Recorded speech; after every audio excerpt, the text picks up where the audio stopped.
Welcome to episode 1 of CinemaScoop. I'm Dan. I'm Vicky. I'm Amy. And this week we're going to be talking about Thanks for listening. And that's it, goodbye. So basically, this is a podcast just talking about the latest films and the biggest news in film at the moment. So each week, we'll try each week to actually go out and watch a film, a new release film, and then we'll come back and hopefully discuss it and find some interesting things to say. Yeah. Of course, if there are no new movies out that week, we will look back on any movies that we wish to explore, any sort of genres that we want to explore, or maybe just our favourite movies. Yeah. Or franchises that we feel that need to be discussed, things like that, really. Yeah, and we can use Halloween and things to go over older movies, Christmas movies, seasonal movies. Essentially, we just like talking about movies and we want people to listen to us. I think we said movies way too much. Should we switch to films for a while? We should switch to films. So we should talk about the film that we saw. Self-conscious. Talk about the film that we saw this week, which was The Mummy. It was The Mummy. It was the new one with Tom Cruise. I'm really sure I saw it. You did see it. Unfortunately, I did stay awake through the whole thing, which is. I kind of feel like I have to say, unfortunately, we saw it. Yeah. So let's start with what we all thought. Amy, what did you think? Yeah, it was so-so. I think maybe if it hadn't been The Mummy and had just been some other title, a bit like with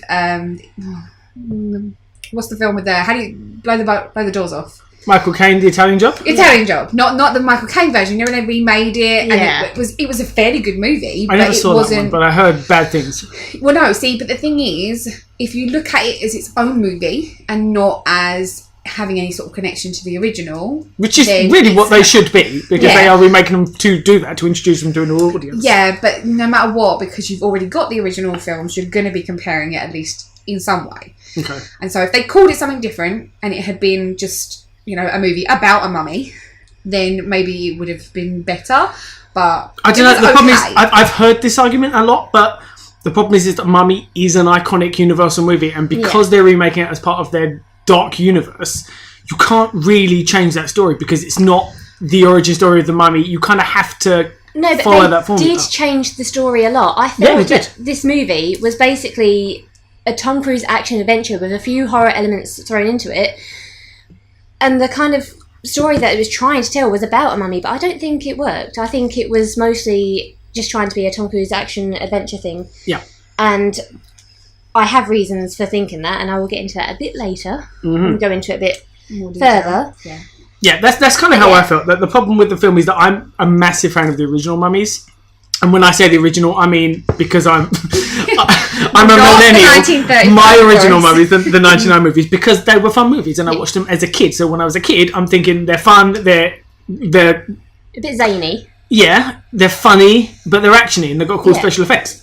The problem with this Mummy is I felt like it didn't know whether it wanted to be an action movie. It didn't know whether it wanted to be an original horror movie. I'm counting these on my fingers, like anybody can see what I'm doing. And we can see you. You can see me. I felt like it didn't know which direction to go, and there were parts that were scary. And the problem is they promised this to be a horror film. They promised it to be dark and scary, and it had elements in it. But so did the 99 Mummy for a kid. That had some really terrifying moments. In the original 99 Mummy, the director's cut, which was supposed to air, was a 15. Was it? I thought I read that they were all PG. No, it was a 12. The actual theatrical release of the Mummy was a 12. Yeah. Where did I read that then? It must have been. And I'm pretty sure the Mummy Returns was a 12 as well. But the theatrical release was a 15 only because of the hanging scene. Yeah, because there had a couple of scenes where it wasn't edited. So what rating was the new one? This was a 15 as well. Right. Which that doesn't surprise me really because it had the bridge and stuff. Well, this is the point. It had scary moments, but it was played for laughs, which I didn't really feel worked. No. They were put in there to have lighter moments, but they didn't use them in the right places. No. But also, it was just too swashbuckly, but it was trying not to be. But there was no swashbuckling. No. That was the part of the problem. Like, I like, in the original movies, I like Brendan Fraser's character. That, when that was swashbuckly. When he rescues Evie from those mummies when she's tied down and he's going around in that circular motion, killing all of the zombies, or mummies, whatever they are. They're not zombies. They look more zombified though. Anyway, the point is that is swashbuckling, you know. And but there were moments, and I'll talk about that later. There was that exact moment you talk about, an exact replica of that moment in the film. There wasn't. But it was. Again, but it was like a paled version. But there are so few of them. There are so few horror elements. There's so few of every bit of genre, and the rest just felt like filler. There are a few bits in it which could have been. They could have had the horror elements to it, but they didn't really expand on it. There was a couple of bits where they were edging towards it, and they either played it for laughs, or they cut it short, or they didn't do anything with it. And I think we can expand on that later and go into more detail on it with spoilers. But they kind of had the setup there to do it, and they just didn't take it anywhere. They didn't do anything with it, or they just completely ruined the whole mood. I think the whole thing was just disjointed. I think there was too many.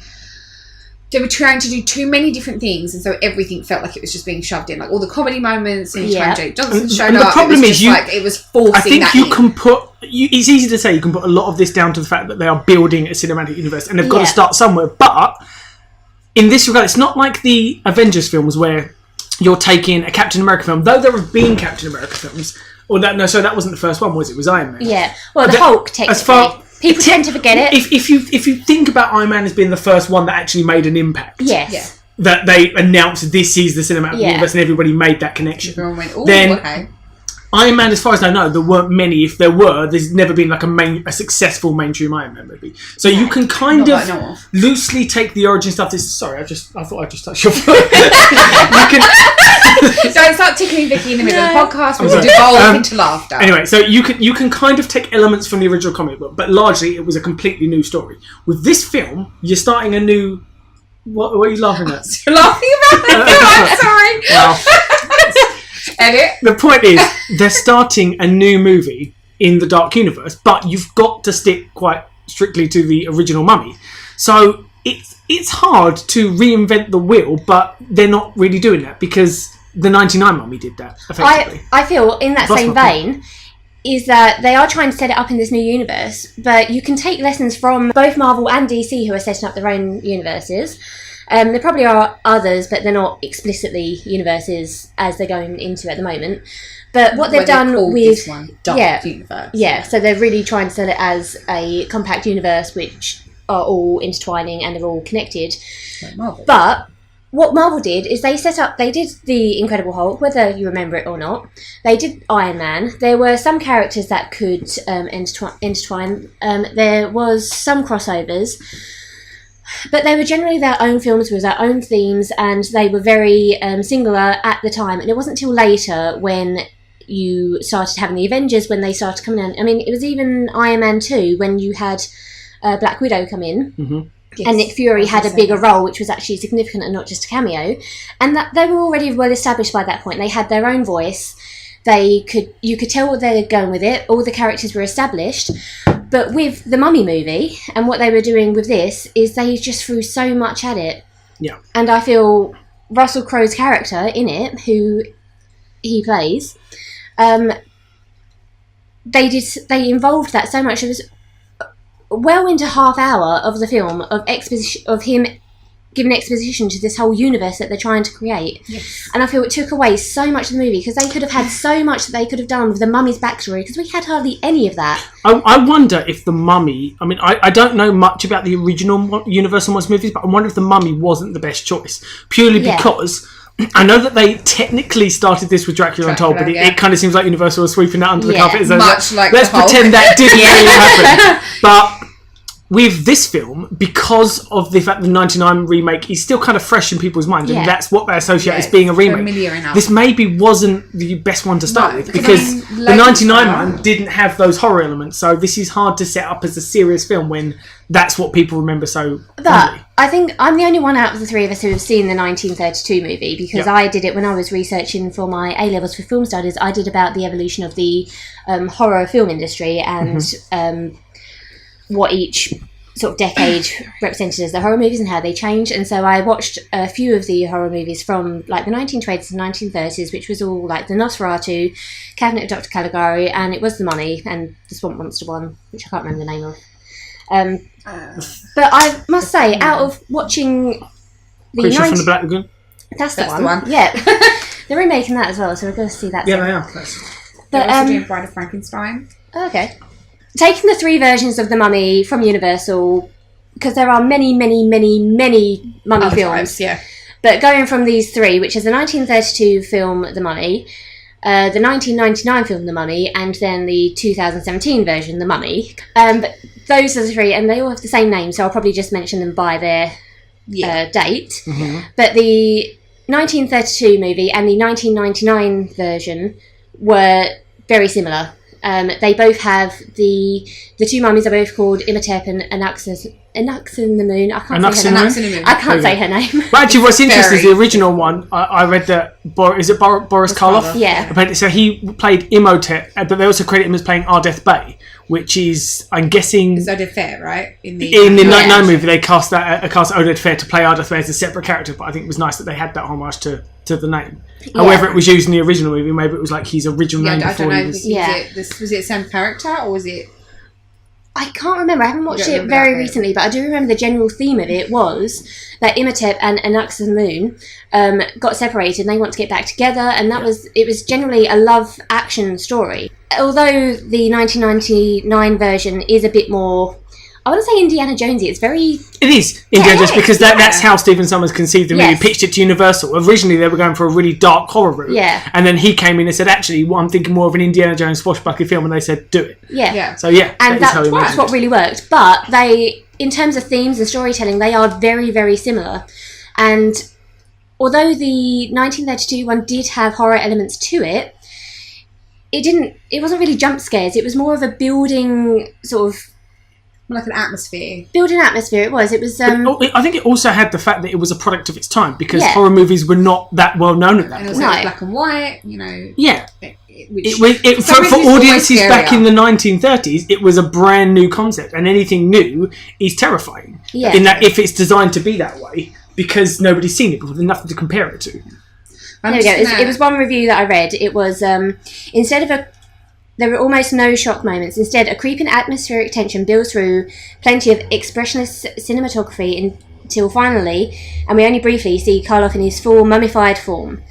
And I think that works a lot better, and it works a lot better for the film Which as well. is what I found with films like It Follows and Paranormal Activity were newer versions of that idea, the fact that you don't have to show something to be scary to scare people. And I know that Paranormal Activity kind of went the way of Saw and just turned out sequel after sequel. I personally don't mind them. I think by the last one it got a little bit laughable. Yeah. But ultimately it's that same concept. Whereas I don't feel like this film...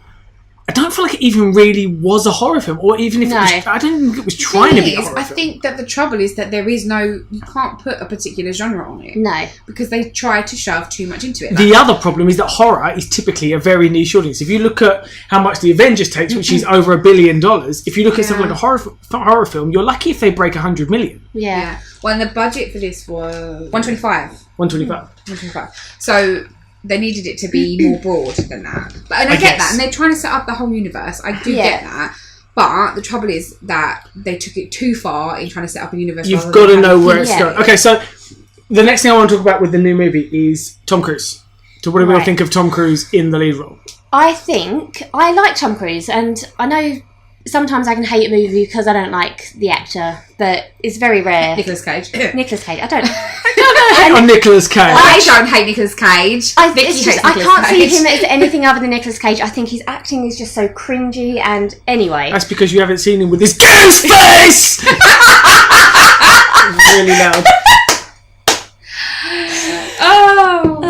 Well, all right, Nicolas Cage. But I really do love Tom Cruise. I love him in the Mission Impossible films. Night and Day is one of my favourite films. See, I really like that as well, and I don't think it was that well received. It wasn't, but I really enjoyed him. And he played it really well. He played a comic role really well.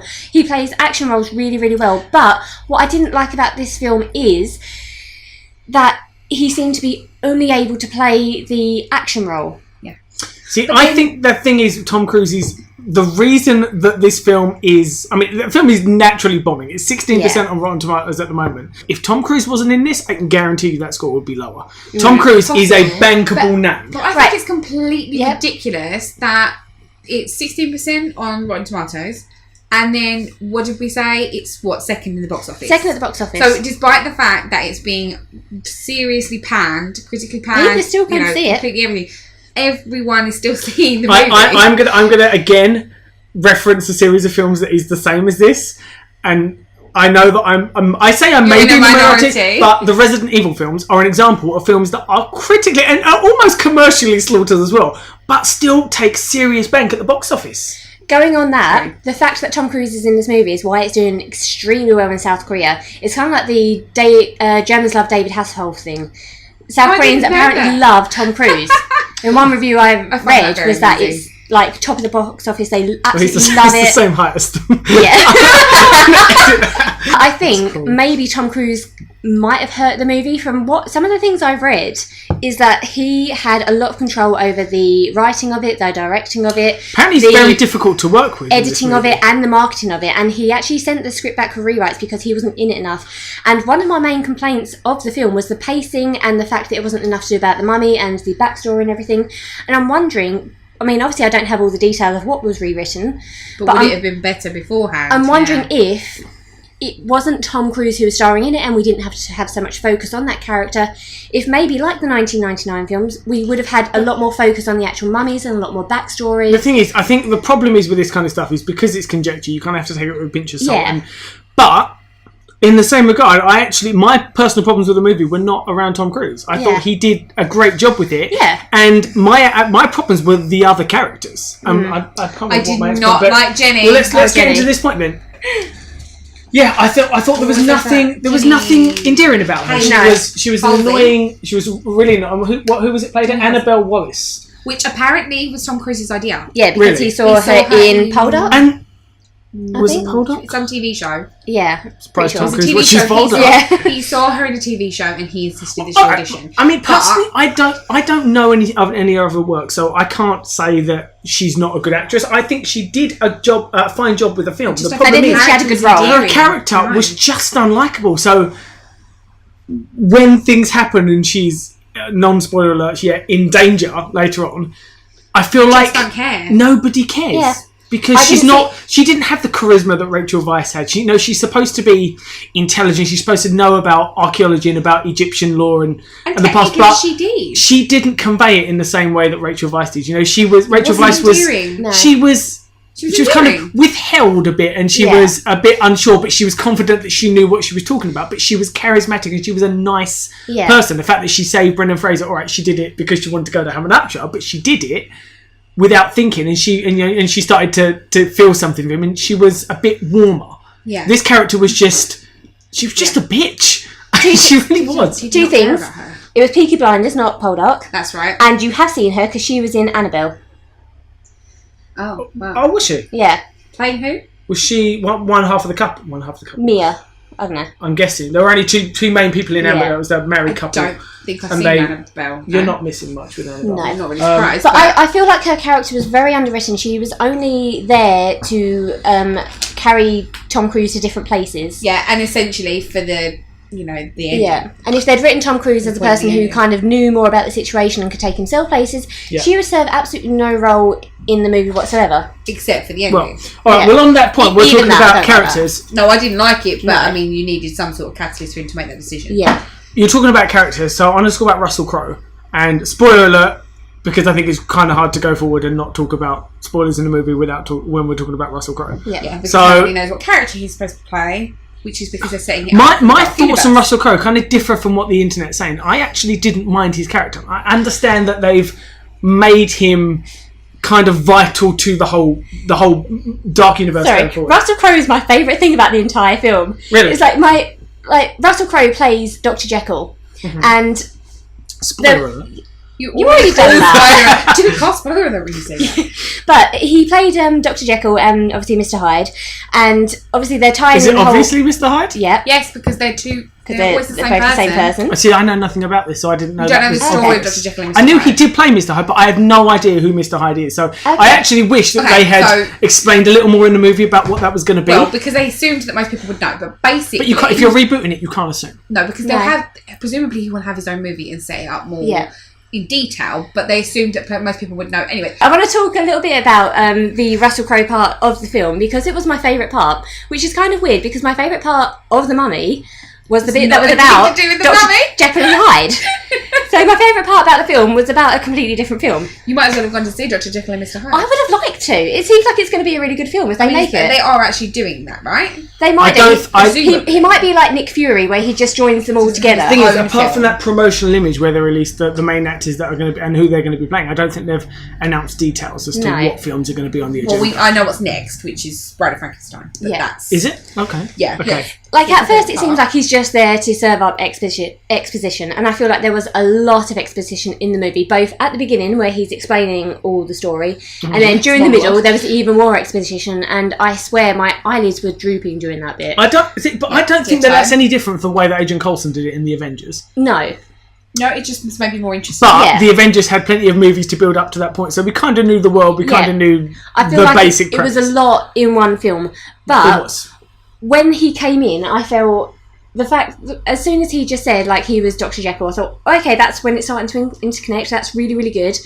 I totally didn't get that. I thought, they're just making a reference until he did the thing with the with the injection in his hand. I was like, okay, no, maybe he is actually Mr. Jekyll. But I was kind of in two moods about it. Dr. Jekyll was my father. I'm kind of in two moods about it because it was my favourite part of the film, but I really wish it hadn't been in there. Because you felt like it detracted from the rest of the film. It was about half an hour of it with the exposition, and they get in this huge big fight scene, and it just takes away so much time from the story. Maybe what would have been the better idea is to stick closer to the original story of the Mummy, but make hints of his character in there. Maybe something in the post-credit sequence or something, rather than basing it around that kind of. They still had to go to that place because he took Aminet to his laboratory, and he still had to be involved, and they're still there. But they didn't have to fight scene. They didn't need a fight scene. They didn't need to go so much into his character, and they didn't need to make out so that he was kind of evil. No, he could have just had his role, mentioned that his name's Dr. Jekyll, and get on with it, and it would have been an extra half hour. They could have gone into more detail or backstory for Aminet. I mean, because I feel like we'd know nothing about her. For somebody that doesn't know anything about. Much about the Universal Law, especially Dr. Jekyll and Mr. Hyde. I know nothing about that character. I don't blame them for bringing him into it. I don't feel like, as somebody that doesn't know about it, that I was given too much going forward. I felt like actually I'm kind of intrigued because, he's at the end of the film, his character's there down there in the, was it a sewer? Or I don't even know where we were. It was an underground. The tunnel, when they found all the Crusaders, which is a whole different thing. Right at the end, and he came out and was like, okay, so he is involved. He's not necessarily a bad guy, or is he? I mean, that's kind of... He's certainly morally ambiguous. Dr. Jekyll is meant to be the good guy, and Mr. Hyde is obviously the monster. And that's another thing. When he obviously didn't take his injections because Tom Cruise was an idiot and smashed his thing. He played that really well. Yeah. When he changed from Dr. Jekyll into Mr. Hyde because Tom Cruise stupidly smashed his vial of whatever it was. I guess we'll find out later, maybe. Yep. There was no costume change. There's very, very minimal makeup change. And just some veins. A few veins, but it was all Russell Crowe's acting, and it was so expertly done. You could tell they were two completely different characters. Even his voice changed. Yeah, and you could feel so much more threatened by this person, and it was just like that. Just so quickly and so well done, and that's why it was one of my favourite parts of the movie. I mean, I've got no problem with Russell Crowe's acting. I know that you're, Amy, not a massive fan of his work. It's not. I'm not a massive fan of Russell Crowe. I mean, even just from that bit, I can see he's a good actor. Unfortunately, I've never had the opportunity to see him be a good actor before because every movie he chooses is something I wouldn't want to see. Yeah. In terms of his movies, even this, I've actually met him when I worked at Palmer Studios. I bumped into him. Around the same time I bumped into Jack Black, and he said hi. He was a nice guy. Yeah, I don't have any problem with him personally. I don't feel like that's enough to judge him on. I mean, hi, well, he's a twat. I don't have any problem with him personally. I don't have any problem with his acting skills. The little I have seen of him, which is mostly this film. I don't know that I've seen him in anything else. He is actually a very good actor. It's just that the roles that he chooses, Gladiator, what was one of the show? Master and Commander. Yeah. Things like that. I just have no interest in them. He just tends to choose films and roles that... Well, he usually chooses period pieces, which is not something we... Technically, The Mummy is a period piece, but it is not the same, more fantasy than most. For some reason, that period pieces are not referred to as that. Okay, somebody's dying outside. Just there's whistling. The whistle dying. Maybe whistling for their dog. Okay. Whistling for their job. Dog! Whistle, you're fine. I said dog! It's just, I have seen Russell Crowe in all those movies, and he is a fantastic actor, and I think that really shows, and I think that maybe is why it was one of my favourite parts of the movie, is because he does it so well. And he did. I just think he could really work in a horror movie. I think with actors like Russell Crowe, with actors like Tom Cruise, you're guaranteed to get a good scene. Even if the writing is subpar, they act it out so well. But I have to say, Tom Cruise as horror, not something. But this is my point. It's not a horror film. No, but the point is that's why it's not a horror movie. And if they were so intent on it being a horror film, they've clearly failed. Yeah. Because I think that's why. Can we talk about the spoiler moments now? Because I want to say about those horror movies that I felt didn't work out very well. The horror moments. Horror moments, yeah. It was the bit on the plane when his friend obviously gets bitten by the spider and he raised from the dead. So anyway, he he dies and then he gets possessed. And that surprised me, actually. I wasn't expecting his character to actually die. Yeah. No, I didn't. Especially so early on in the movie. Back at the end, but they had this whole thing where he is he's basically a zombie. Because he dies and then comes back. Yeah. And he is very creepy and he's moving towards them and they do it really well. But then they ruin it by making it a comedic moment by Tom Cruise shooting him and then accidentally shooting him. And it didn't need to do that. You could have really... Like, he just murdered his best friend. You could have really sold that and it would have had some effect. Yeah, this is the point. He was so hesitant to shoot Jake Johnson because they were such good friends. And then he did it 3 times. Just FYI, Jake Johnson's character is Chris Vale, which I had to look up. All of his bits I found funny. I just think they didn't belong there. No. Like, every single time. Like you said, he was essentially a zombie. He was like haunting He was his best friend. Tom Cruise. He'd just been murdered. And he's like haunting Tom Cruise, following him around in bars and stuff like that. And it should have been scary. That was strange. But it wasn't. Because Jake Johnson's too funny for it to be scary. But no, it shouldn't have been scary. They weren't trying to play that as scary because when they did scenes like Tom Cruise walking around the other side of the mirror and he was like, where'd he go? And it was supposed to be funny. Do you know what? Is it just me? Maybe no one else has It was a little idle hands to me. No. Did anyone else go, Ghost of Girlfriend's Past? What? I vaguely remember that. There's definitely a scene in that where he's talking to someone in the mirror, the older version of himself or something. I've literally seen it once. I don't remember very much about it, but for some reason, that scene, I think Matthew McConaughey's talking to as an older guy that plays the older version of him or something, and he's talking to him in the mirror, and then he walks around, and it's a very similar setup. The problem is this film was so full of flashbacks. Everything was flashbacks for the sake of exposition, and it was every single scene. You know, Tom Cruise has 1 or 2 flashbacks. I'm like, okay, I guess they're using this to tell the story. But after about the 5th or 6th one, I'm like, enough. I want to get back to the actual plot. Yeah. I agree. You're doing it just to try and fill in the gaps. There are other more creative ways of doing this. I mean, they did that in The Mummy Returns as well because Rachel is kind of experiencing the two... Rachel Weisz. Yeah. Evie. Same difference. Okay. She is experiencing her past life, yeah. But they don't overdo it, so you don't feel like you're being smashed in the face. There's like one scene at the beginning. Yeah. I'm not a massive fan of the flashbacks. The one that they did when they're on the balloon and it flashes back. I mean that scene actually annoys me, and we'll go into further in this in a minute with the talk when we talk about the original trilogy. We'll take the original trilogy. We're talking like it's Star Wars, but it's the 99 movies, as it were. That scene actually annoyed me because there's that whole thing about her being the Emperor's daughter. Yeah. And I'm blanking on that character's name, Nefertiti. And there's this whole scene with her fighting an Ux in the Moon. And she loses the fight. So an Ux in the Moon's the one to protect the Pharaoh. And Nefertiti is the one that's supposed to protect the bracelet of Anubis. And yet Imhotep is there. He's watching this fight. And he doesn't seem to remember Evie. Yeah. He sees an Ux in the Moon once when she's not an Ux in the Moon. When she's... before she's reincarnated, and he recognises her straight away as looking like an Ux in the Moon, but he sees Rachel Weisz's character for the first Mummy and doesn't make that connection. Yeah, for the entire movie. He actually in the first movie mistakes her for an Ux in the Moon the first time he sees her. I don't think it's a mistake, so is it? No, he does. He asked if it was her. He just stole that guy's eyes, didn't he? And that guy needed glasses. This is fair, so but it is a theory that maybe he can't see. Yeah, maybe. But once he's fully regenerated, there's no excuse for it. Yeah, but he doesn't recognise her again after that. Really, does he, or is he just wanting to use her body to? I don't know that. No, I mean he kidnaps her when he's fully regenerated and takes her back to Hamanastra. So he would recognise her if he recognised an Ux on the Moon. Yeah.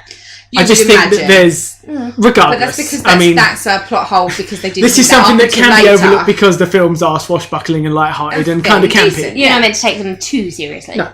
But anyway, they use the flashbacks well in that film.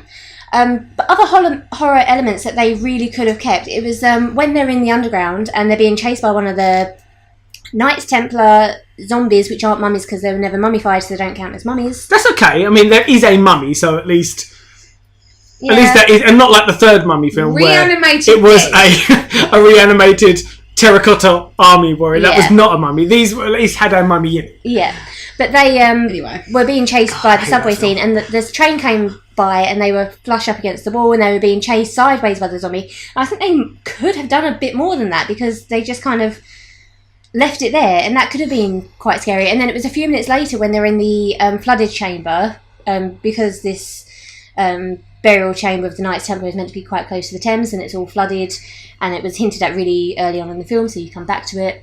And they're going down there, and Tom Cruise is being chased underwater by the zombie, and you've already got this really claustrophobic area because you can't breathe, and you're tense because you know you've only got a certain amount of time under there, and then being chased by a zombie, it adds this whole other element to it, and they could have expanded on that. And it was a couple of minutes later when she is creeping up to him after that, and it has the right atmosphere to go into the horror element of it, and they don't do anything with it. That's the thing that you say. You could go two routes. You could go really campy and fun, like the Brendan Fraser movies, where they have jokes and things as he's fighting. It was fun and it was comical. Or you could have gone the horror route, which is what you said they were trying to go for. But there was no quietness, there was no sounds, there was no sort of moments of tension. If anything's there, I'm hearing noises, but I can't see anything. Yeah. There was none of that. They could have had the lights go out, and it could have been in complete darkness with just like sound effects in the surround sound and things, and that would have been really effective. Yeah, but they didn't seem to be wanting to make it a horror movie, but then don't put any horror elements into it at all, and then focus a bit more. That's the trouble on what you're trying to do. Just shove too much of everything in it, and the exposition, like when the film first started, I thought, oh, okay, the exposition on this, like I like the fact that it still had the exposition at the beginning that took you back to Egyptian times, like they did with the originals, well, the 99 originals. Yeah. That I was like, okay, well, it feels reminiscent of that. I feel like it's similar, but it wasn't as long. So I was like, okay, that's good. I'm happy with that. And then they went into Russell Crowe's whole thing, and I was like, okay, this is now dragging on a bit, and we've gone into a totally different exposition, and it just kept cropping up throughout the movie. In a way, because it's the first of a new cinematic universe, and I'm kind of getting fed up of hearing this phrase "cinematic universe" now, because I think it's great with what the Marvel films have done, but my honest opinion is that there are now too many Marvel films. And I don't feel that way. There will never be too many Marvel films. I know that they're popular, and I love them when they come out. I feel like now Marvel, they're such a massive company, and they're churning out so many of these films now that everybody's trying to play catch up. DC, you got to give them credit; they are trying, but they are never going to be Marvel. Wow. And now Universal, they've got an edge that Marvel don't have, which is this whole horror element, and it's this whole unique area of cinema that doesn't. I don't think horror really gets its fair shake. Yeah, because there are so many independent movies that are made just to make a quick dollar, and are never watched again. In fairness, I am not the person to make that argument. I know you don't. Not a lover of horror movies. In fact, if this had been more horror, I probably would have disliked it on that more. element of holla. I did not just do that. Okay, edit. No, you need to keep that in. Oh, damn it. Go on. Right. Sophia Boutella. Is that how we say her name? Mm-hmm. I think so. The new mummy. Yeah. I probably liked her character more than any of the others. And in actual fact, at one point, was not sure that she was the evil one. Yeah. Yeah. When they had her chained up. And I actually felt sorry for her a bit. Yeah. I felt sorry for her. And, you know, with she actually gave more emotion in that one scene than anyone did in the entire movie. And with Dr. Jekyll being, you know, so gung-ho to kill Tom Cruise's character and be like, well, you know, if that's the only way we can get rid of this evil, we're just going to kill you. Yeah. Which I thought was important, the fact that it was Dr. Jekyll that felt that and not Mr. Hyde. Yeah. But I digress. The point being that at that point, I actually thought maybe she's not actually evil. Like maybe the backstory we got is skewed and she's not actually evil. I mean, they didn't carry on down that vein, but for a minute, I cared more about her. I definitely cared more about her than I did about Jenny. No, but she didn't get as much development as she should have had. Like the two characters in the other Mummies films, they had very clear character developments and goals and everything, and she had a bit at the beginning, but we don't ever see why she wants to rule Egypt so much. And then all of a sudden she just suddenly murders everyone, and then what does she want in the future? Does she want to rule the entire world? We never get told any of that. It's all informed ability. Oh my god, I need Tom Cruise to be I know that they've gone this route because it's a classic idea, but I've always hated the idea of I want to be evil to take over the world. Yeah. That is such a it's very Dr. Evilish. It's just such a cheap it's such a cheap reason to have a villain. Yeah. So they can take over the world, whatever that means. No villain has ever actually taken over the world. Because it's just a broad, general, like, I don't really know why I'm evil, I'm just evil. Yeah. It just makes no sense. No. And it really annoys me. But anyway, so the other thing I want to talk about was, I suppose, what's kind of important, and something else that a lot of people are having issues with, which is these references to setting up the cinematic universe. The little hints and the touches they put into the film, like the vampire fangs, which I totally misread, or Dracula fangs, whatever it is. I was like, she missed the point of this. They're referencing Lestat. Oh, that's such a cute little thing. And it was not until we got home and I was like, Amy, Dracula. I was like, oh no. Do you know what? Until we got home and sort of had vaguely talked about it even a little bit, I totally forgot about the whole cinematic universe. The fact that was a thing. Well, that was one of the more obvious things I think that I noticed in it. If there were any more, did any of you pick it up? No, I really liked it. They were subtle. They were just little views of the thing in there, and you could just see it, and there were references. And then you've got the whole Dr. Jekyll, Mr. Hyde thing that went on for too long, and it should have been kept as a reference. Like, still have his character, but just mention his name once, and then he's in there. There was definitely one more because I read about it, but I cannot for the life of me remember what it was. There was clearly wasn't that. No, there was the book. There was the book of the Book of the Living. Yeah, the Book of the Living wasn't that. I mean, that wasn't a reference to a cinematic. No, it was the reference to the 99 mummies. To be honest, it was done so quickly. It was clearly just an Easter egg for the fans. Yeah. But when I read a couple of reviews, they mentioned the three together, and it was actually and the thing. Interestingly, since this movie's come out, there's a lot of people sort of now talking about the 99 movies with Brendan Fraser, and some people were asking the director why Brendan Fraser's character wasn't included in the film. Which is an obvious thing. Well, told me, and I was like, they said that it was something they actually wanted to do, but weren't able to, given the fact that this film is now set in modern day. The original Mummy films were set in the 30s.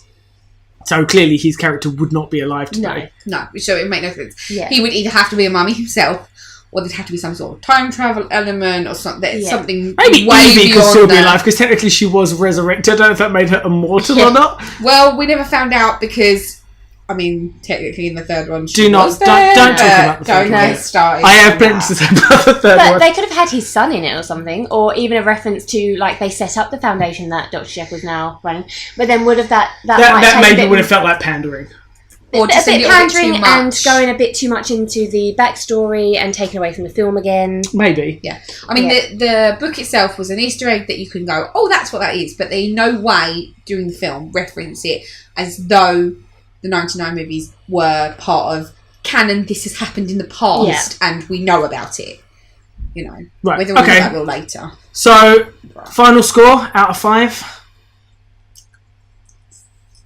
2.5. Really? 2.5 out of 5. Vicky? My thoughts or just the score? Both? Right. You're allowed to give an explanation for your score, Vicky. Don't let him railroad you. Wow.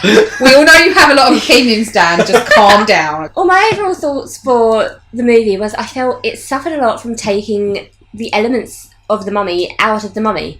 Basically, we had very little to do with Egypt, and the Egyptology is what people really do enjoy about the Mummy movie. It was what started the Mummy off in 1932, is that they were just starting to really excavate all the great big tombs. You had public unravellings of all the mummies. It was a very public thing to. Problem is, if they want to set the cinematic universe in present day, that was kind of the only way for them to do it. Was it though? I mean, you can't have present day Egypt. The reason that they loved it, they enjoyed it so much in the 1930s was it was quite exotic back then. They were still exploring. It was all new. As you say, it's exotic enough to make people watch the film go, I really want to go to Egypt. When they learn what Egypt is actually like today, it's a very different story. So they succeeded in that regard. But that's what they did in 1999 version, was they set it in the 1930s, and they were able to go back to that time when there was still new places to go and explore.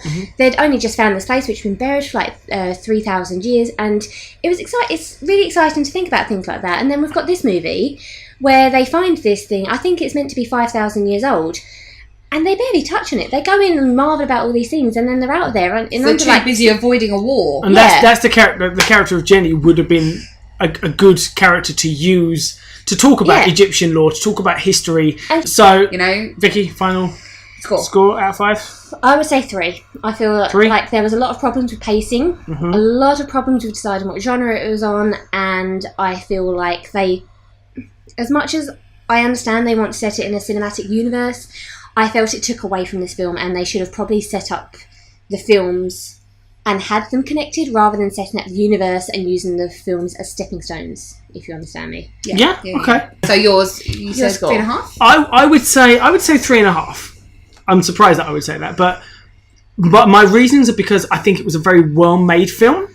I think cinematically it had some really unique shots, and I think the visual effects were great. I thought the characters were okay. I thought Tom Cruise was pretty good, to be fair. I mean, Tom Cruise is a safe bet, as I say, anyway. So any film you slap his name on, it's going to make money. It's like Will Smith used to be before he did After Earth. And then nothing really. Suicide Squad. And Johnny Depp before he started making bad movies. Yeah, I mean, fortunately for actors like that, they're going to be wealthy no matter what they do at this point. But Tom Cruise was great. Russell Crowe was fine. I wasn't particularly fond of the character of Jenny. I'm forgetting her. I don't even know the actress's name. Jenny was played by Annabelle Wallis. I was disappointed with Jake Johnson. I thought the film was fun-ish at times. I felt there was too much slowdown, far too much slowdown. I thought the first half was better than the second half. The chase in the car was really good. The plane crash was great. When he drove back, that's, you mean? The plane crash is kind of...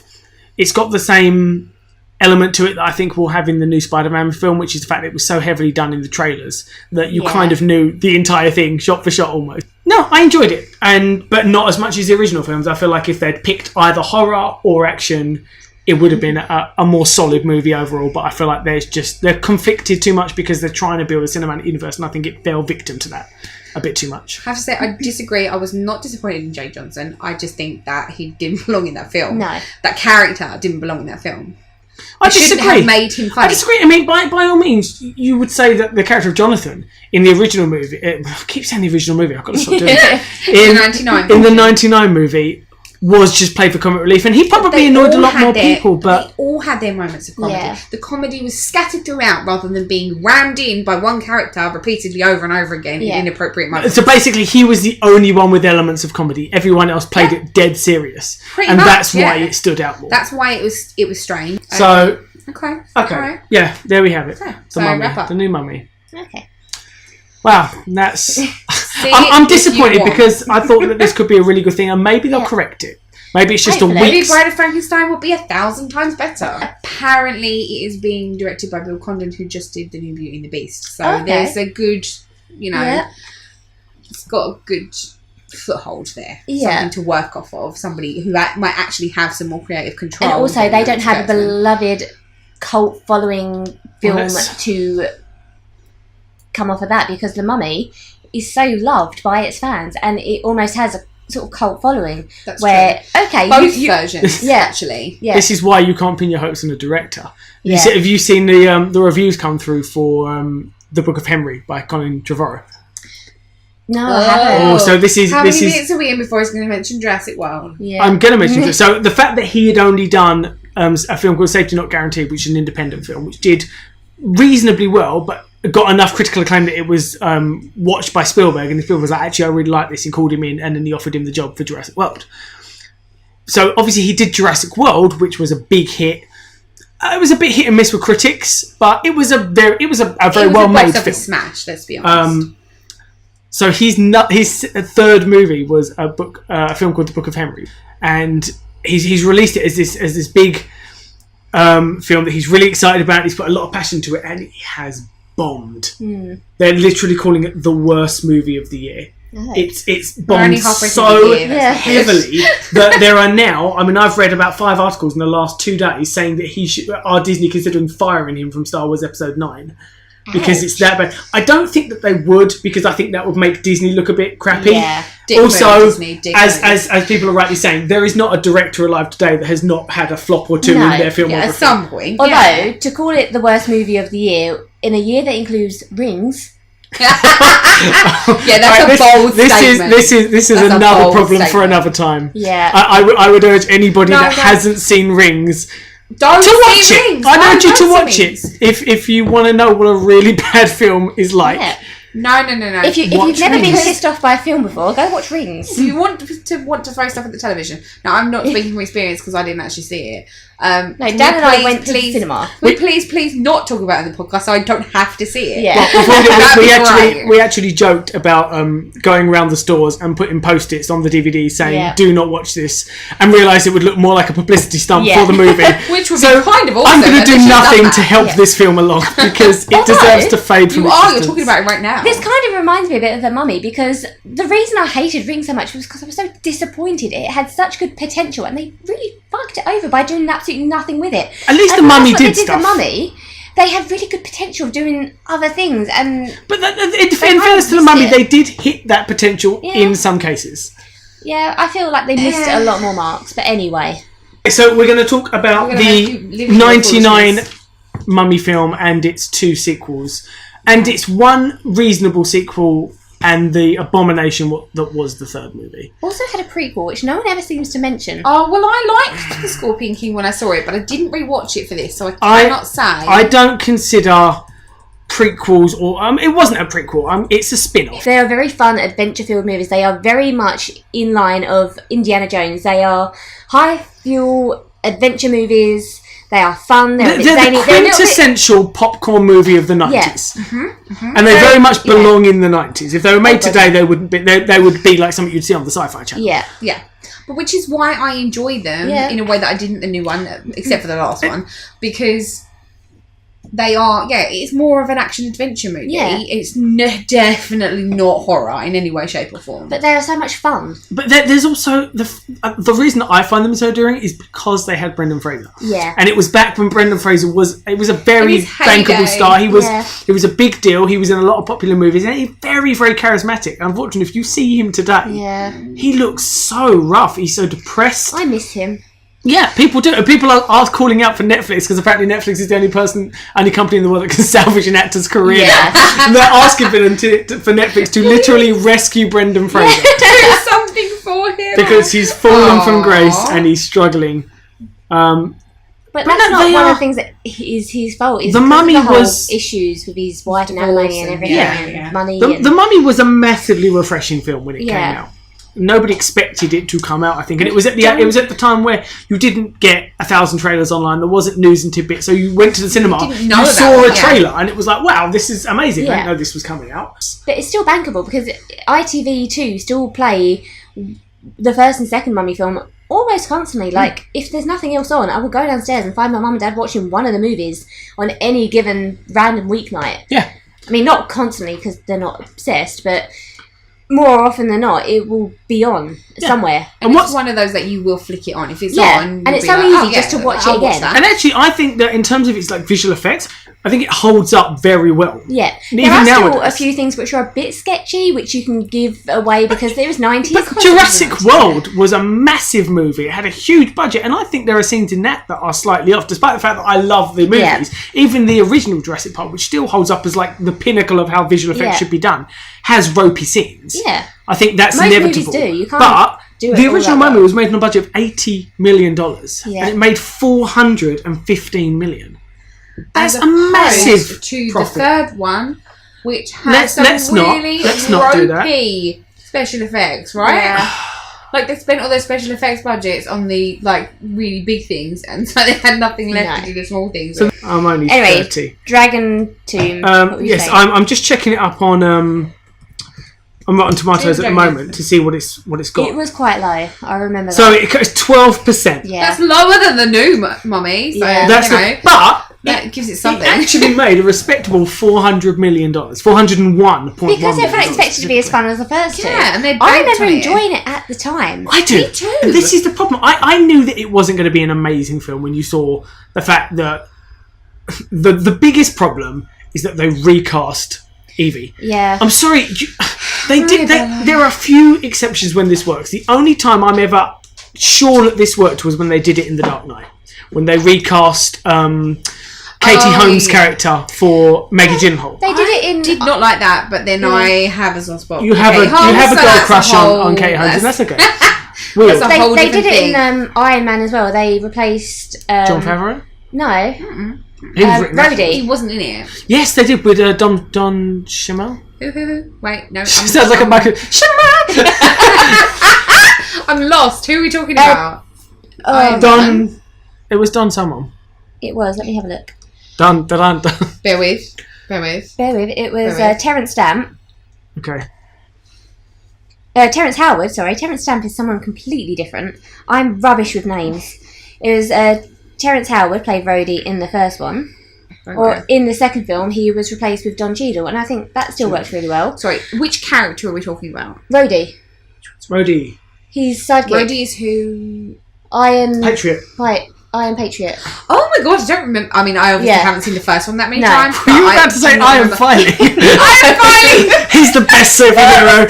He's Iron Filing and Magnet Man. I love them. And also, the other time that it worked really well, and it had to out of necessity, and I know people disagree about this, but I thought it was replacing Dumbledore. Yes. Obviously, they had to because Richard Harris died. I mean, they could have tried using him, but I don't know. I think it would have. I think his family would have protested. Morbid much? Yeah. I don't know about I don't dislike. Is Richard Harris that?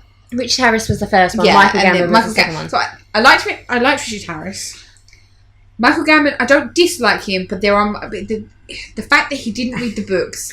Yeah, you can tell sometimes. Yeah. There are moments when I go, "That's not Dumbledore." When he shouts at Harry when his name comes out of the Goblet of Fire. Regardless. Yeah. Anyway, sometimes it doesn't. Actors can be replaced and it works.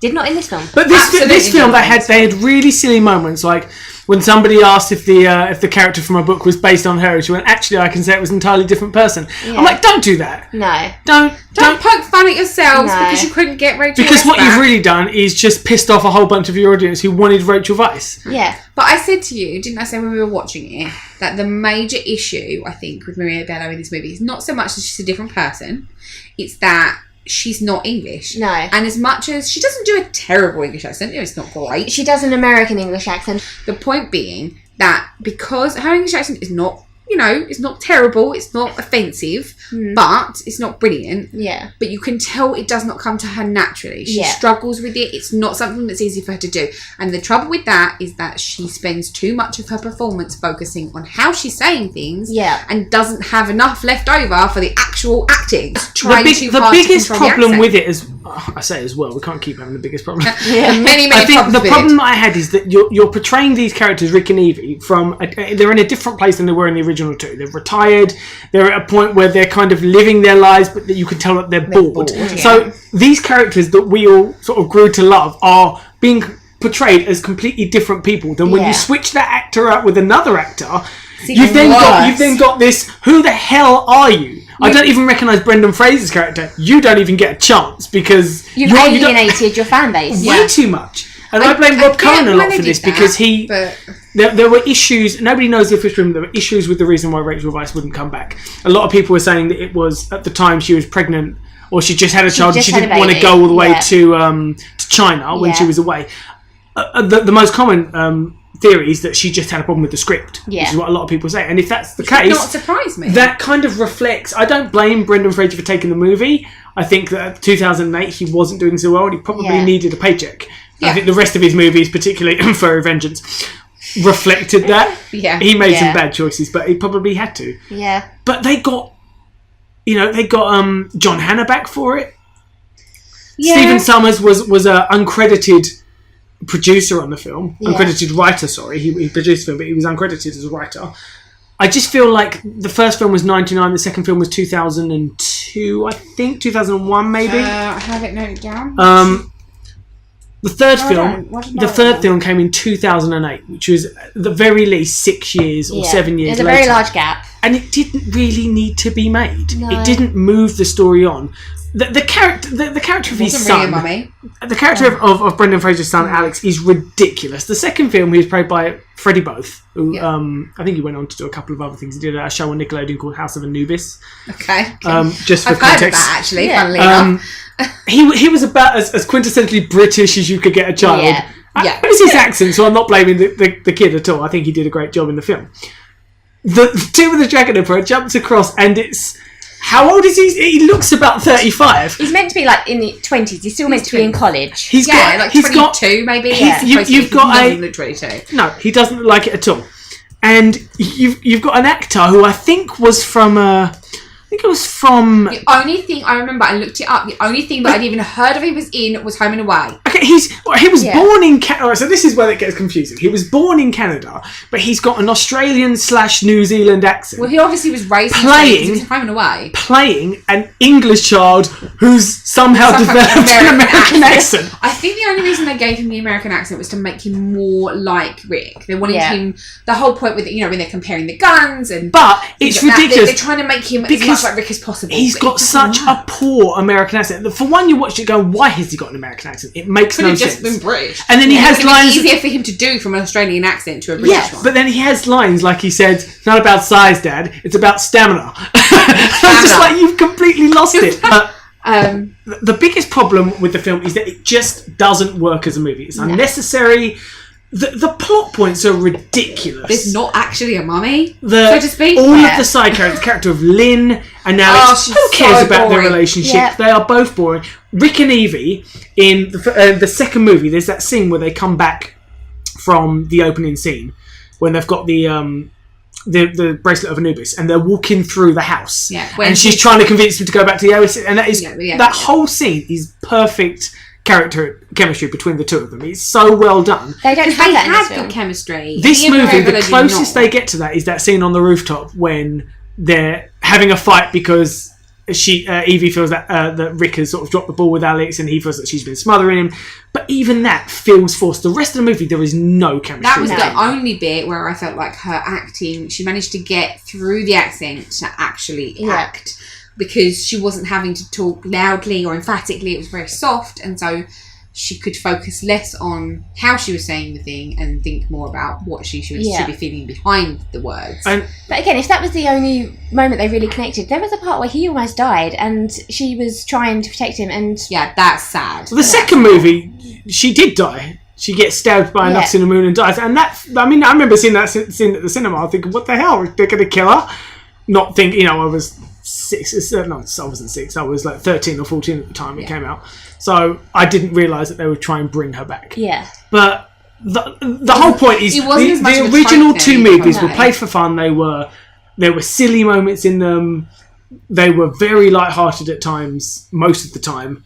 And the characters, the biggest point is the characters were endearing. Yeah. Every character had their own sort of backstory. You kind of got a bit about them, even the little boy, and they got on very well. And there was interviews on the back when they had DVD special features. If you remember that, where they had interviews about the making of the second Mummy, and they said that they all agreed they wouldn't come back unless the script was great. Yeah. So what the hell was the excuse for the third one? It was a different director. Yeah. It clearly didn't know what it wanted to be. I think it was just a money horse for most of them at that point. And this film, unfortunately, the new one kind of falls into the same vein. I feel like it was made just to make money, to go, we can have a cinematic universe. They were trying to set up this universe. Actually, I read something about the universe that made me laugh about this whole dark universe thing. So there's a New York Times article where somebody wrote, Dark Universe, a label that strikes me as a bit of an exaggeration. Dim universe would be more accurate with respect to both the murky, ugly images and to the intellectual capacities of the script, written and conceived by a bunch of people who are capable of better. Yeah, it did feel a little forced when it was cool to see the Dark Universe logo, but it was like Universal Dark Universe, and it was Universal's Dark Universe in text of like, okay, you kind of bit at the end of the movie, you expected Russell Crowe to turn around and go, there are monsters here in this Dark Universe. Dun, dun, dun. We literally said that on the way home. It was a little sort of being beaten over the head a bit. The 1999 Mummy film. It's not the original one. Not the original. It was in 1932. That's true. Overall thoughts? I'll start by saying I'm probably a bit more biased because I grew up with these movies. So to me, these are my Mummy films, as most people's are. The original 1932 ones. I don't know. These films have a soft spot for me because they are fun. They're, as I say, they've got Brendan Fraser, and that was always a massive selling point. I have a crush on Rachel Weisz as well. I always have. So that always sold it to me. I think the character of Jonathan was great. I think I think everybody. I think Arnold Vosloo, Patricia Velasquez, Oded Fehr. I think everybody did a great job in that movie. John Hammond. Yeah, John Hammond. No, see, I've done it again. John Hammond. I think he was great comic relief without going overboard, because although he did feel like the load at some points, there are some parts where he still really pulled through and managed to save the day, so he wasn't completely useless. Yeah. So I think they balanced all of the characters really well. Yeah, they all feel like three-dimensional characters. People that you care about. People that have, you have that opposition with the Americans trying to compete to find the treasure first, and yes, I really like there is that. It's got a great group dynamic to it. Yeah, true, very true. And Ricky's sort of. Yeah. Ricky's very much the Indiana Jones character. He's the anti-hero. He doesn't want to be there. Well, see, and I think that's the problem with him versus Tom Cruise. You know, with I'm forgetting his name. With Rick O'Connell. All right, he's not perfect, but he's a good guy. You know, he's meant to be a lovable rogue. Yes, he's a jerk, but he's got a heart of gold. Exactly, like Indiana Jones, essentially. How very lovely. Whereas with Nick in the new Mummy movie, I mean, even the one bit where they gave him an endearing thing, and Jenny says to him, you know, you gave me the last parachute, and he's like, I thought there was another one. Yeah. And it's like, so you just took that little bit of humanity that he had and quite just selfish. it away. He's a bit of a selfish dick. Yeah, and that's why the ending feels so disjointed from it, because it feels like I don't actually really buy that he would have done that. He would have sacrificed himself for her. And unfortunately, he suffers from a bit of that Ethan Hunt stigma that surrounds him, which is that he's just great at everything. Yeah. He's Tom Cruise. He can survive a plane crash. All right, there was supernatural forces, but you know, he can do everything. He can fight amazingly. He can kill all the bad guys. He's just so Mr. Reliable. Mm. But going the Mummy films. Back to the ones with the 1999 version. Mm-hmm. With Rick O'Connell, you know, he's a lovable rogue. So you like him, you want him to succeed, and when he fights for Evie, you buy it. I believe that. I believe that he cares enough about her. And that's the thing with him and Rachel Weisz, they had great chemistry, and I believe them as a couple. With him and Maria Bello, it wasn't there. No. I felt that the pacing of the film was really good. The screenplay was really good. I felt like all the action moved on naturally. I don't feel like anything was forced in there. I don't feel like there was a lot of exposition because there was a lot of storytelling, but I felt that unfortunately it suffers from that problem of narration to explain the stories. It does, but something that is set over two very different time periods, I feel they would have been hard to make it. It was almost like documentary-like, wasn't it? It was. I think if they tried to do it any other way, it would have made it into quite a different movie. And they were just going for a fun movie. You can just stick 5 minutes of narration in there. I think if they put David Attenborough at the beginning, it would have been great. And here we have. You would think that with any film, though, Dan. I would. You would indeed. And Attenborough would make anything better. He really does. And one of the big things in the first movie and the second one as well is the score. The music is so good. Brilliant. This film, I don't remember anything that I was like, okay, this music is getting me pumped up, or this is making me feel, on edge, or it just was bleh. Yeah, that's my professional opinion. Bleh. Well judged. As Dracula would say, blah. So, I mean, we are talking about cinematic universe here. No, I feel that film, not only was it very good at the time, it holds up to repeated viewings, and as I said, it's on ITV2 a lot. Because it's fun. And I know that they have a few films that they have the rights to, so they can play it over and over again. But the fact that they do must mean that it gets good enough ratings each time to keep watched. Plus and really good childhood. Yeah, it does have its own ride. And as I said, I love that ride. If they swap that out for a Tom Cruise one, I will not be happy with Universal. They do not do that. It hasn't done well enough for them to bother reskinning it. What would be the point? I still haven't forgiven E-Review for that ride. Oh, that was a different version of it, but that one goes backwards. The one in Florida doesn't go backwards. But it has fire on the ceiling. On it before, you still knew it went backwards. I'm actually surprised that I didn't tell you, because I'm a terrible liar. As the universe expands, they might add in some merchandise and some things to tie it into the new universe so that they have some promotion. But I doubt very much, based on this movie's reception, that they're going to reskin it and refilm it. unless it was already a deal in place before the film was released. What's good is that we still have the 99 and the 2001. I really need to look that. Yeah, I don't know. I thought I wrote that down, but I didn't. I wrote down when the Tomb of the Dragon Emperor came out, which was definitely 2008. Okay, it was 2001. Yeah. Okay, good. So we still have those movies to watch, and this one is not terrible. I just don't feel we need to watch it. I feel like it's not fun enough to pop in and just relax for a couple of hours with. I can't imagine myself ever watching it again. I mean, maybe by some miracle, if Universal actually do the next couple and they turn out to be really good, going back and watching it will be like, okay, well, they took the character in a different place, so it is easier to watch now because you know where it's heading. Yeah, maybe that will save it, but not enough that I think it will make much of a difference to people. Maybe not. I don't think I would watch it again. I'd be surprised. Yeah, but I don't see it having the same cult following as the first two did that we or as the original. I think the only thing that we can kind of hope to take away from it is that potentially, you know, we liked the Dr. Jekyll and Mr. Hyde stuff, so if there's more of that in the future movies, then maybe they can salvage it through that. And just back to The Mummy Returns as well, I realise I'm talking a lot about the first two and saying how much I like them compared to this one. It's not to say that The Mummy Returns is not perfect. Oh, no. In terms of the film's special effects, I mean, that was done by ILM. Yeah, I know when we watched it with sucked into the ISIS. With the Scorpion King in it. I mean, it's a sorry excuse even back then for CGI. Yeah. But so, they use their budget up on the wrong things. They do. The problem is, as an animator, I watch for that stuff anyway. So when I see something that's really badly done by a world-class company, that annoys me. Yeah. It feels like they went too big with that movie. They couldn't handle it at the time. The budget didn't allow them to do what they were trying to do. Yeah. They were using the Lord of the Rings software to simulate those battles and things, and it was, you know, it didn't have the budget that the Lord of the Rings had, nor did it have the tone for it. Oh, no. Speaking of CGI, though, the only bit that I actually do like in the last movie of that trilogy is the bit when they're in battle and the skeleton guy knocks the head off the guy behind him and then tries to pick it up and put it back on.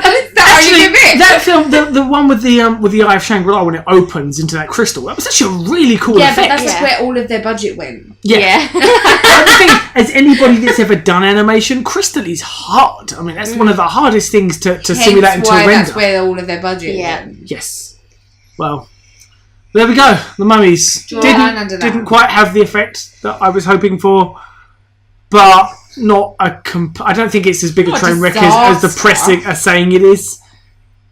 But I think Universal got the work cut out for them if they're going to salvage this universe. That's it. I think the problem is if it had been a standalone film, it would have got panned, but it would have just sort of slid under the radar. Yeah. I think part of the reason that people are so up in arms about how it's not what it was cracked up to be is because of the fact it's supposed to be setting up this whole new stream of movies that we were excited about, and now we're like, slightly concerned.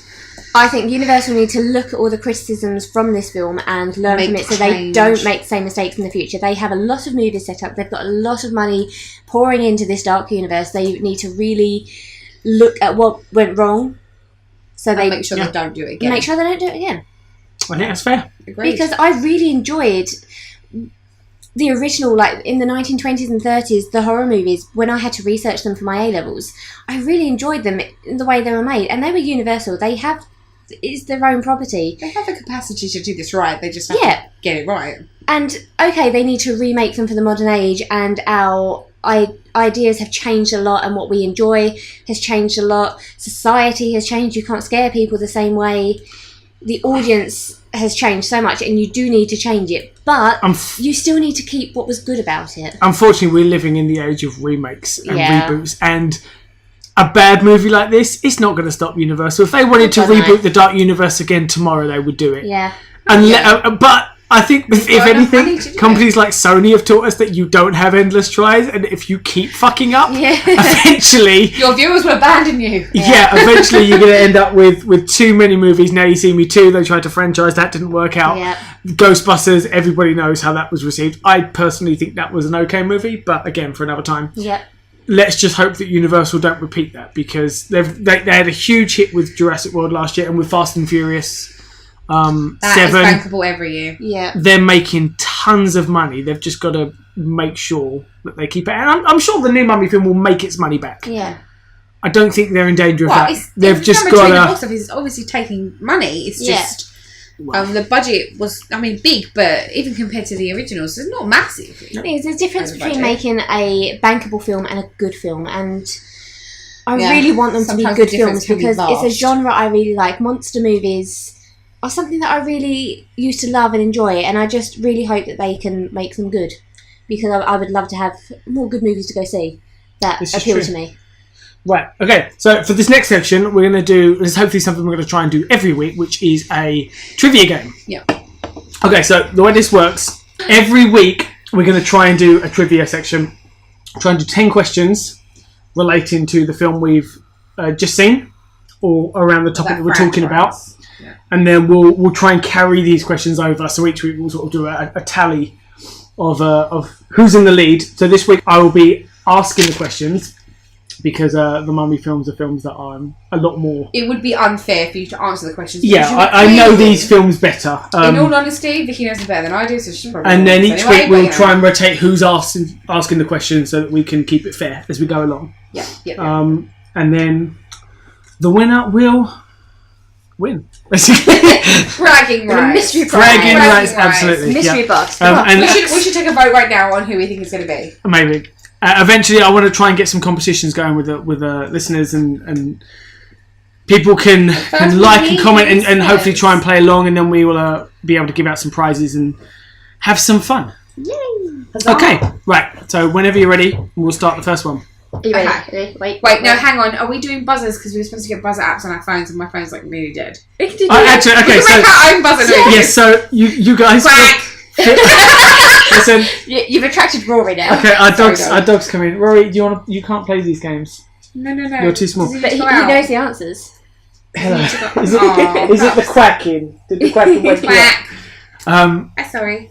Okay, so what we'll do is, since we don't have buzzers, you guys can make your own buzzer sound. So, Amy, what's your buzzer sound going to be? Badoing. Nice. Vicky? Ding. Okay, ding. Ding. Because, it's more natural. Point for originality. Okay, so, are we all ready? No. Not remotely. I'm very scared. Go for it. Question 1. Who directed The Mummy and The Mummy Returns? Badoing. Okay. Stephen Amy? Summers. Stephen Summers is correct. Yes. I thought I was going to get first and then I would be like, I don't know the answer. So, 1-0 to Amy. Woohoo! Question 2. The original Mummy starred Boris Karloff. What year was it released? Badoing! Oh, she Vicky. 1932. Yay! I mentioned it about 20 times. You did mention it about 20 times. I wouldn't have known it if she hadn't. I thought it was 1935. Wow, that was loud. Okay. Shut your face. Right. That's lovely. Thank you. We're married, by the way, me and Me Amy. too. Not the three of us. That would be strange. Basically, the three of us are married. No. All right. I think they'll probably be able to tell from the way we talk to each other. I get to escape every now and then. It's fine. Only every now and again. We keep a hostage most of the time. Question 3. Okay. Question 3. The new Mummy movie was written by David Koepp. Koepp also wrote the script for which mega 1993 blockbuster? Ding. Yes. She just wanted to say it. Right, no, you did. You forfeit. You gotta give. I do forfeit. I had it and I forgot. Right, Amy. No idea Which what 1993 blockbuster? You've got 10 seconds. I can't hang on much longer. The only thing I can think of that came out in 1993 was Jurassic Park. Yes! Oh! Jurassic Park. Oh, should have, could have. Oh! What? Oh, he wrote the screenplay. Right, I'm sorry. In my head, I was like, no, because that's what I thought. You said 1993. It was you, so I immediately went to Jurassic Park, and I thought, no, wait, it's not going to be that. Yes, yeah. Well, it's that. Okay, go. Question 4. Right, so this is an audio clip. So you've got to finish this quote. The Book of the Dead gives life, and the Book of the Living. Badoing. Amy. Takes life away. Yay! Well done. She's very excited. I'm very excited. Okay. I love a good trivia. Don't you love a good trivia? Question 5. The Mummy, released in 1999, and The Mummy Returns in 2001, What year was The Tomb of the Dragon Emperor released? Ding! Vicky. 2008. Yay! Well done. That. I actually knew that. I didn't expect to know the answers The to these point questions, of the trivia game is if you know it, you need to answer. This is how this is going to work. See what I mean about them being able to tell that we're married just in the way we talk to each other. And if you Maybe. ding, you actually need to give the answer. Yes, that's true too. You can't just go, ding, I don't know. But I did know. Okay. I'm so ashamed of myself. This is the problem. I'm basing a lot of these questions on the things that we just talked about. Question 6. What was the budget for 2017's The Mummy? Doing 125 million. Yay. Dollars. Well done. You both mentioned it, but I did not listen. If you can pay attention to pretentious things like money. Right. Question 7. Sophia Boutella, the 2015 female mummy, starred in which 2015 British action comedy spy film as Gazelle?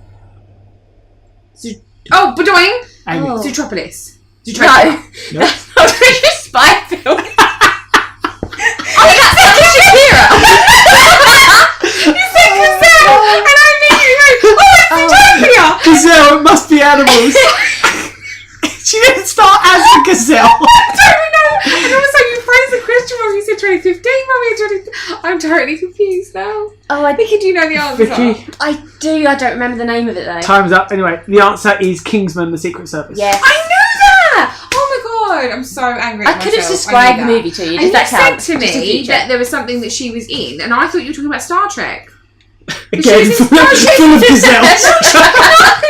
She was in Star Trek though. She was, the pink girl that Kirk was. Amy, let it go. Gazelle. Okay. Gazelle Trek. You didn't know it either. Just because you I didn't know knew it was Metropolis. Well, alright. Okay. Calm down. Everybody be cool. Question 8. What was the name of The Mummy and The Mummy Returns' main villain? Ding dong. Ding. Vicky. Imhotep. It was Imhotep. That was an easy one too. I didn't say they were all going to be hard. No, I didn't say that. I just meant I gutted I didn't get it because it was an actual Right. easy one. Next question. Question 9. The mummy Imhotep conjures a sandstorm to chase down the plane heading to Hamunaptra. In the sequel, The Mummy Returns, Imhotep chases down the balloon using what instead of sand? Bedoing! Water. Yay! Water it was.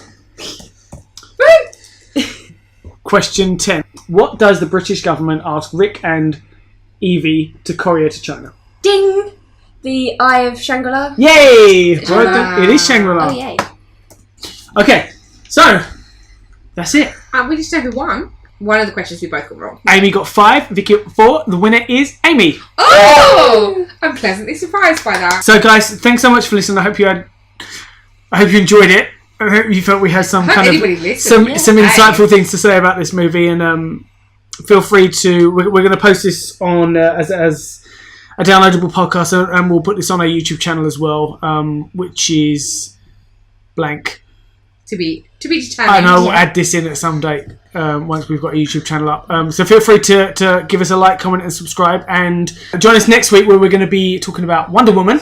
And hopefully we'll be a lot more positive about that film. It's been having really good reviews, but also just a more positive tone in general. We're not massive complainers.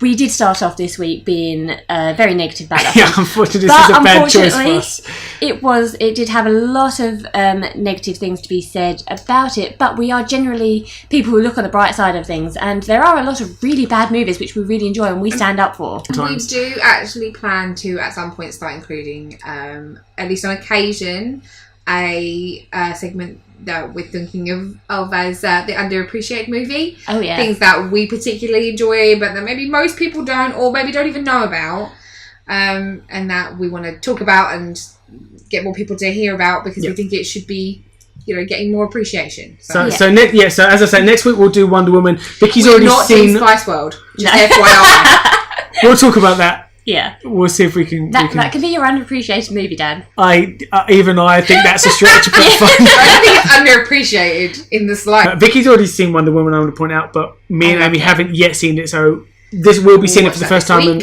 Vicky can watch it again and look for other stuff. We'll try and make this. We'll try and make this a weekly upload and try and do it on a Friday night as regularly as we can, but we're all kind of massively busy and this is a new thing for us, so we'll see how it goes, but we'll do our best to try. Also, just a little So and look for us on Twitter at CinemaScoop, capital C, capital S. And feel free to comment and discuss movies with us. And thank you very much for listening. Take it easy. See you next week. Bye.